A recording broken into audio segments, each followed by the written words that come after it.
تو وہ اور اسپیشل وہاں پہ سرکمسٹانسز ہوتے ہیں، تو وہ جو شرعی مسائل ہیں وہ انہیں بتائے جائیں گے کہ کس طریقے سے آپ نے وہاں پر اپنا مناسک حج ادا کرنا ہے. اور اس کے علاوہ پھر ہم آڈیو ویژول کے تحت بھی کریں گے. سیم یہی پہ چھوٹے چھوٹے جو ویڈیو ہمارے میسیجز ہوں گے وہ موبائل ایپ کے ذریعے بھی بھجوائے جائیں گے، تاکہ وہاں سے بھی جو لوگ باہر بیٹھے ہوئے ہیں یا گھر بیٹھے لوگ جو ہیں اس کو اگر کوئی چیز مس کرتے ہیں ٹریننگ میں تو واپس گھر آ کے اس کو ریوائیو کر سکیں. اور ہمارے سوشل میڈیا پہ بھی یہ پیغامات اور پبلک سروس میسج یہ انشاءاللہ موجود ہوں گے. اچھا سر، ٹریننگ کی جہاں تک بات کی آپ نے، کہا چھوٹے آڈیو اور ویڈیو میسیجز بھی ان کو بتائے جائیں گے، شرعی مسائل بھی بتائے جائیں گے. تھوڑا سا آپ ہمارے جو ناظرین ہیں ان کو مزید تھوڑا سا آگاہ کرنے کے حوالے سے، ان کی آگاہی کے حوالے سے کوئی میسیج دے دیں تاکہ ان ہدایات پر وہ عمل کر کے وہ جو حج ہے اس کی جو عبادات ہیں اس کا مزید لطف اٹھا سکیں. جی، سب سے پہلے تو میں بتاؤں کیونکہ ابھی آپ کو ٹائم ہے چیزوں کا، تو آپ حج سے متعلق وہ اچھی کتاب وہ آپ پڑھ لیں. وزارت کی ویب سائٹ پر بھی موجود ہے، پچھلے سال کی پبلش کی ہوئی، نئی بھی پبلش کریں گے، لیکن ریچولز تو وہی رہنے ہیں، وہ تو چینج نہیں ہوتے. تو میں یہی سجیسٹ کروں گا وہ کتاب پڑھیں.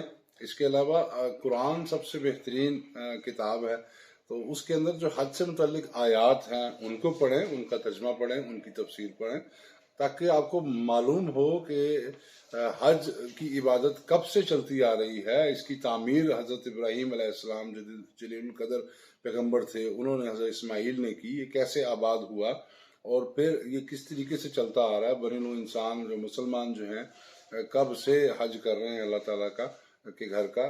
تو وہ قرآن پاک پڑھیں، اس میں احادیث پڑھیں، جو اچھے سفر نامے ہیں یا آپ حج کے ریچولز پہ جو کتابیں ہیں وہ پڑھیں. ہمارا YouTube channel, social media channels ہیں، وہاں پر پچھلے سال کی جو حج سے متعلق روداد ہیں لوگوں کی وہ آپ دیکھیں، اس کو سمجھیں آپ، تاکہ آپ کا پھر یہ تو ہو گئی آپ کی جو ہے نا فلسفہ حج سمجھنے کی بات ہے. اس میں پھر ریلیٹڈ یہ بھی ہے، دیکھیں حج ایک مشقت والی عبادت ہے، سخت جسمانی عبادت ہے. تو ہم سب سے پہلے یہی کہتے ہیں جسمانی طور پر آپ فٹ ہوں، کیونکہ اگر آپ کو طواف جو ہے وہ آپ کریں، 7 چکر لگانے ہوتے ہیں، اس طرح صفا مروہ کی صحیح ہے. طواف اگر آپ کو رش کی وجہ سے چھت پہ کرنا پڑ جائے تو وہ کئی کلومیٹرز بن جاتے ہیں، تو آپ کو پیدل چلنے کی مشق کرنی چاہیے. اس کے علاوہ آپ متناسب غذا کا استعمال کریں. پھر لوگ وہاں پر کیونکہ 40 دن یا 25 دن کا ڈیوریشن ہے، کچھ لوگ گھر سے دور پھر ہوم سکنس کا شکار ہو جاتے ہیں، پھر اتنے زیادہ کراؤڈ میں یا مطلب وہ نئے لوگوں کے ساتھ تھوڑے سے ان ایزی ہوتے ہیں. تو یہ چیزیں سوچ اور سمجھ کے جائیں، کیونکہ پہلی بات یہی ہے حج کی قبولیت کے، حج قبول وہ ہے جس میں نہ لڑائی جھگڑا ہو، نہ فسق و فجور ہو. مطلب بڑے آپ نے کیا کہنا چاہیے کہ ان چیزوں کا تحمل مزاجی کا اور برداشت کا مظاہرہ کرنا، آپ نے تمام ریچولز کو بڑے اچھے طریقے سے آپ نے ادا کرنا ہے. اور بٹ صاحب ایک چھوٹی سی بات آپ نے کہا کہ ٹریننگ کا آپ نے بتایا کہ وہ پروازوں کے سے پہلے وہ جاری رہے گی. سر جب ایک حاجی جب احرام باندھ کے ایئرپورٹ پہ داخل ہوگا اور وہاں سے جدہ کے لیے روانہ ہوگا تو اس کے بعد کا تھوڑا سا منظر کشی کر دیں کہ وہ حاجی کہاں پہلے لینڈ کرے گا، پھر اس کے بعد نیکسٹ کیا عمل آئے گا، پھر جو دیگر مکتب ہے اس حوالے سے ذرا بتا دیں تاکہ لوگ جو ہے وہ ان کو مکمل آپ کے ذریعے انفارمیشن مل سکے، اور تاکہ وہ دعاؤں میں بھی مجھے اور آپ کو یاد رکھیں. اور میری آپ سے ریکویسٹ ہے جو لوگ ہماری ویڈیو دیکھیں گے اور جو حج کریں گے، عمر بٹ صاحب کو اور میں عثمان جاوید ملک، ہم دونوں کو دعاؤں میں بھی یاد رکھیے گا، تاکہ ہم عمر بٹ صاحب کی وسادت سے آپ کو بتا رہے ہیں. بٹ صاحب اگین آپ کی طرف کہ جب احرام باندھ کے آپ ایئرپورٹ سے فلائی کریں گے ایک نیک مقصد کے لیے، اللہ تعالیٰ سب کو حج کی سعادت عطا فرمائے، تو سر اس وقت کہاں پہ جا کے اتریں گے، نیکسٹ کیا ہوگا وہ بتائیں پلیز. جی، میں نے جیسے پہلے بتایا انشاءاللہ ہم اپنے حاجیوں سے مسلسل رابطے میں رہیں گے، حج درخواست کی قبولیت سے لے کے سفر حج کے دوران اور واپس تک ہم انشاءاللہ ان سے رابطے میں رہیں گے. اور ایچ اینڈ ایوری سٹیپ پہ ہم ان کی ٹریننگ کے ذریعے بھی ہم ان کی کر رہے ہیں رہنمائی. پھر اس کے علاوہ جب آپ فلائٹ اپنی لیتے ہیں وہاں پر بھی ہمارا عملہ موجود ہوگا. اور جب انشاءاللہ سعودی عرب ایئرپورٹ آپ لینڈ کریں گے، جدہ یا مدینہ منورہ، یہ 2 ڈیسٹینیشنز ہوتی ہیں. شروع والی فلائٹ زیادہ تر مدینہ منورہ پہنچتی ہیں اور بعد والی فلائٹس جو ہیں وہ جدہ آتی ہیں، جو کہ مکہ سے 75 کلومیٹر دور ہے.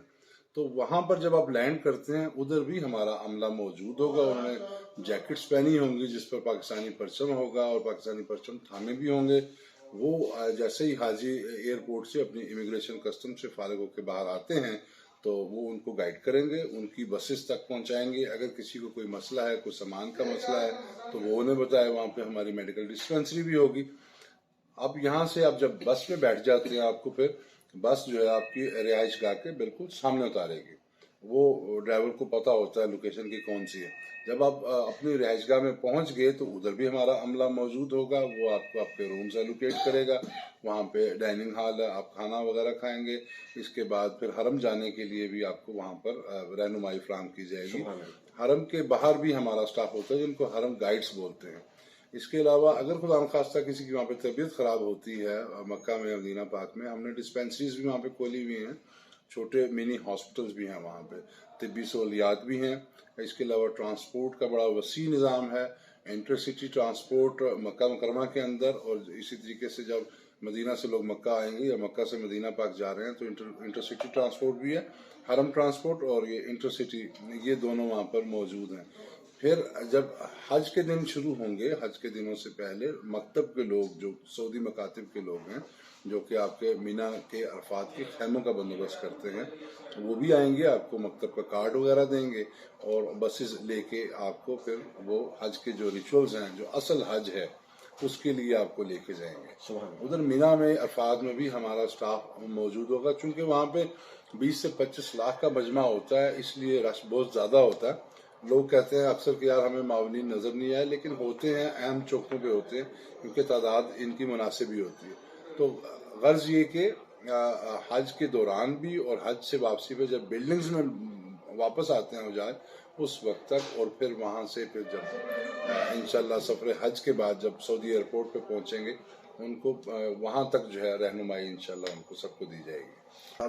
اب قربانی کے حوالے سے ہم بٹ صاحب سے آخری سوال پوچھتے ہیں. سر, قربانی کے حوالے سے بتائیں کہ قربانی کے حوالے سے کیا بندوبست وہاں پہ ہوگا؟ جی, میں آپ کو بتا دوں جو ہمارے پاس سٹیٹس آئے ہیں اس کے ذریعے یہ پتا چلا تقریباً 50% لوگوں نے وزارت کے ساتھ پیسے جمع کرائے کہ وزارت ہماری قربانی کا بندوبست کرے. تو ان کے لیے ہم پھر سعودی اداروں کو پیمنٹ کر دیتے ہیں اور وہ پھر ہمیں ٹائمنگ بتا دیتے ہیں کہ یہ پاکستانی عازمین حج کی قربانی کس وقت ہوگی. ہم بلڈنگز میں ان کو گارڈنگلی بتا دیتے ہیں کہ آپ کی قربانی کا یہ وقت ہے اور اس کے بعد آپ نے احرام سے باہر آ جانا ہے اپنے بال منڈوا کے. اور جو باقی لوگ ہیں انہوں نے وہاں پہ قربانی کا بندوبست خود کرنا ہے. اس کے لیے بھی سعودی ادارے موجود ہیں جو کہ وہاں سے آپ پیمنٹ کر کے ٹوکن خرید سکتے ہیں. اس پہ وقت اور ڈیٹ اور وقت کا تعین ہوتا ہے کہ آپ کی قربانی کس وقت ہوگی. تو جب وہ وقت گزر جائے تو پھر آپ بال منڈوا کر اپنے احرام سے باہر آ جاتے ہیں. قربان گاہ وہاں سے دور ہے, بہت زیادہ ہیکٹک ہے کیونکہ رش میں آپ وہاں پہ جا نہیں سکتے. صرف چند نوجوان ہی جو ہے وہاں پہ جاتے ہیں جو اپنے ہاتھ سے قربانی کرتے ہیں. جو کرنا چاہے وہ کر لے, لیکن بڑا مشکل وہ ہے راستہ, اس کو کھونے کا بھی ڈر ہے, شدید رش بھی ہوتا ہے اور لوگ پہلے سے تھکے ہوئے ہوتے ہیں کیونکہ انہوں نے مزدلفہ کی رات اور اس سے پہلے حج کا دن گزارا ہوتا ہے. تو اگلے دن 10 ذی الحج کو قربانی کے لیے زیادہ تر لوگ جو ہے اپنے خیمے میں ہی انتظار کرتے ہیں اور جب قربانی کا وقت ہوتا ہے تو وہ پھر احرام سے باہر آتے ہیں. بہت شکریہ جی. یہ تھے ترجمان وزارت مذہبی امور اسسٹنٹ ڈائریکٹر عمر بٹ صاحب, جنہوں نے قربانی سمیت حج کے تمام مناسک کا بڑے خوبصورتی سے بتایا اور انہوں نے آپ کو مکمل طور پر ایکسپلین کیا کہ پاک حج اپلیکیشن آپ نے ڈاؤن لوڈ کرنی ہے, اس پہ آپ کو اپڈیٹس ملے گی اور پھر سعودی ویزا بایو ایپ کے ذریعے آپ نے بایو میٹرک کرنی ہے. پھر آپ حج کے لیے ایئرپورٹ پہ جائیں گے, وہاں سے وزارت مذہبی امور کا عملہ آپ کو ریسیو کرے گا, سعودی عرب لے کے جائے گا اور تمام جو حج کے مناسک ہیں اس میں ہی آپ کی رہنمائی بھی فراہم کرے گا. اور اس بار جو حجاج ہیں ان کو ٹیلی فون کی انلمیٹڈ سہولت دی گئی ہے. وہ پاکستان میں کال کر سکیں گے بغیر کوئی اضافی چارجز ادا کیے. وہ پاکستان اپنے پیاروں سے رابطہ بھی کر سکیں گے. آپ کا بہت شکریہ. مجھے اجازت دیں, انشاءاللہ دوبارہ آپ کی خدمت میں حاضر ہوں گے. تب تک کے لیے اللہ حافظ.